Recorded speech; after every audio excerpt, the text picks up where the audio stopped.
আসসালামু আলাইকুম viewers, welcome back to my channel Rini's kitchen. আজকে আমি রেস্টুরেন্ট স্টাইলের চিকেন পাস্তা ঘরোয়াভাবে তৈরি করে আপনাদের সাথে শেয়ার করব। ভীষণ মজার একটা রেসিপি, বাচ্চাদের অনেক প্রিয়, ইভেন বড়দেরও অনেক মজার খাবার এই রেসিপিটা।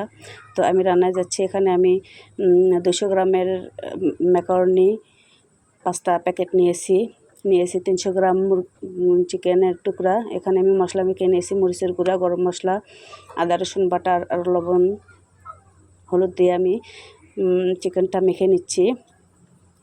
প্রথমে আমি চিকেনটা ফ্রাই করে নেব।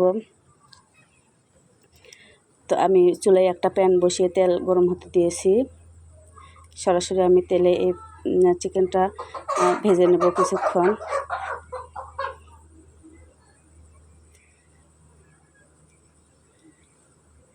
বাচ্চাদের অনেক পছন্দের এই খাবারটি আজকে আমি ঘরোয়াভাবে আপনাদের সাথে শেয়ার করব। তো মশলা মাখা চিকেনটা আমি প্যানে দিয়ে দিলাম, ভেজে নেব কিছুক্ষণ। আর এখানে আমি হলুদ দিতে ভুলে গিয়েছি, সামান্য পরিমাণ আমি হলুদ অ্যাড করলাম। তো সব মশলা চিকেনের সাথে আমি নেড়ে চেড়ে ভেজে নেব। মশলা চিকেন থেকে যে পানি বের হবে সেই পানি দিয়ে মশলাটা আমার ফ্রাই করা হয়ে যাবে। আর এদিকে আমি পাস্তাটা সিদ্ধ করে নিলাম, গরম পানি হতে দিলাম। এখানে আমার পানিটা ফুটে এসেছে আর পুরো পাস্তার প্যাকেটটাই আমি এখানে ঢেলে দিলাম। মশলার প্যাকেটটা উঠিয়ে নিচ্ছি। পাস্তা সিদ্ধ হতে একটু সময় লাগে, নুডলসের চাইতে একটু বেশি সময় লাগে। তো আমার পাস্তা পারফেক্টভাবে সিদ্ধ হয়েছে। এটা আমি ঠান্ডা পানি দিয়ে পরিষ্কার করে নেব, ধুয়ে নেব। আর এদিকে চিকেনগুলো ফ্রাই হয়ে এসছে।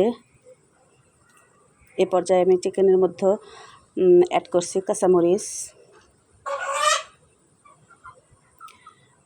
আমি 3-4টে কাঁচামরিচ এখানে কুচি করে নিয়েছি।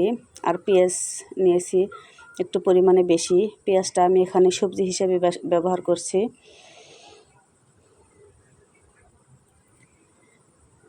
পেঁয়াজ মরিচের সাথে চিকেনগুলো ভালোভাবে মিশিয়ে নিয়ে ভেজে নেব মিনিট 2। আর এই পর্যায়ে অ্যাড করছি টমেটো সস, 3 চামচ টমেটো সস অ্যাড করছি। এই সসটা আমার বাসায় তৈরি করা।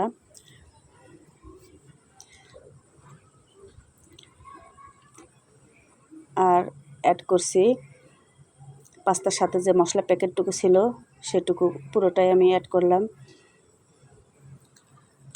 মশলার সাথে চিকেনগুলো সামান্য নেড়ে ছেড়ে নিলাম। আর এই পর্যায়ে অ্যাড করছি, এটা হচ্ছে নুডলস বা পাস্তা রান্না করার জন্য ঘরোয়াভাবে তৈরি আমার একটা মশলা, নুডলস মশলা আর কি। আর সয়া সস দিচ্ছি 1/2 চামচের মতো। এবার সবগুলো মশলা ভালো করে ভেজে নেব মশলার সাথে। মিডিয়াম হিটে এই কাজটা করতে হবে। এই পর্যায়ে আপনারা আরও অনেক সবজি অ্যাড করতে পারেন, যেমন ক্যাপসিকাম, গাজর, মানে পছন্দ মতো যার হাতের কাছে যে সবজি থাকে, যদি আপনারা পছন্দ করেন অ্যাড করতে পারেন। তো আমি এই পর্যায়ে পাস্তাগুলো দিয়ে দিলাম এবং ভালোভাবে চিকেনের সাথে পাস্তাগুলো নেড়ে চেড়ে রান্না করব 2-3 মিনিট। তো ভিউয়ার্স, আমার ভিডিওগুলো যদি ভালো লাগে প্লিজ ফলো দিতে ভুলবেন না। যারা ফেসবুক থেকে দেখছেন তারা ভিডিওটি একটু ফলো দিয়েন, আর যারা ইউটিউব চ্যানেল থেকে দেখছেন তারা সাবস্ক্রাইব করে পাশে থাকবেন। সবাই ভালো থাকুন। আসসালামু আলাইকুম।